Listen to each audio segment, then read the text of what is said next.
Hi, I am doctor Sukanya, Mahalakshmi dental clinic, Tiruppur.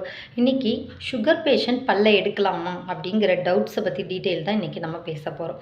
S, நம்ம sugar patient பல்ல எடுத்துக்கலாம் தாராளமாக. பட் அதுக்கு முன்னாடி நம்ம செக் பண்ண வேண்டிய விஷயம் என்னன்னு பார்த்தீங்கன்னா, சுகர் அண்டர் கண்ட்ரோல் 140க்கு கீழே இருக்கணும். இதை நம்ம பல் டாக்டர்கிட்ட போகிறதுக்கு முன்னாடி பர்சனலாகவும் நம்ம எடுத்துக்கலாம். இல்லை டாக்டர்கிட்ட போனதுக்கப்புறம் நம்மளோட சுகர் இருக்குது அப்படிங்கிற பிரச்சனையை சொல்லிவிட்டு நம்ம என்ன மெடிசன் எடுத்துக்கிறோம், என்ன ப்ரிஸ்கிரிப்ஷன் ஆல்ரெடி எந்த டாக்டர்கிட்ட காட்டிகிட்ருக்கீங்க, எல்லா டீட்டெயிலுமே நம்ம எடுத்துகிட்டு போகிறது நல்லது. எடுத்துகிட்டு போனீங்கன்னா டாக்டர் அது லாஸ்ட்டாக நீங்கள் எப்போ பார்த்தீங்கிறத செக் பண்ணுவாங்க. ப்ளஸ் நம்ம பல் எடுக்கிறதுக்கு முன்னாடி அந்த லெவல் வந்துட்டு ரேண்டம் செக்கப் மாதிரி டென்டிஸ்ட் பண்ணுவாங்க.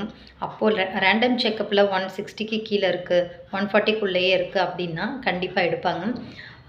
200 பிலோ இருக்குன்னா ஒரு சில கண்டிஷனுக்கு 200 வரைக்கும் கூட எடுப்பாங்க.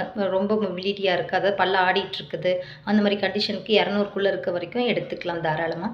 நெக்ஸ்ட்டு பார்த்திங்கன்னா, நம்ம சுகர் பேஷண்ட்டுக்கு எதனால் பல்ல எடுக்கிறதுல பயந்து யோசித்து எடுக்கிறீங்க அப்படின்னு பார்த்திங்கன்னா, ஹீலிங் ப்ராசஸ் லேட் ஆகும்.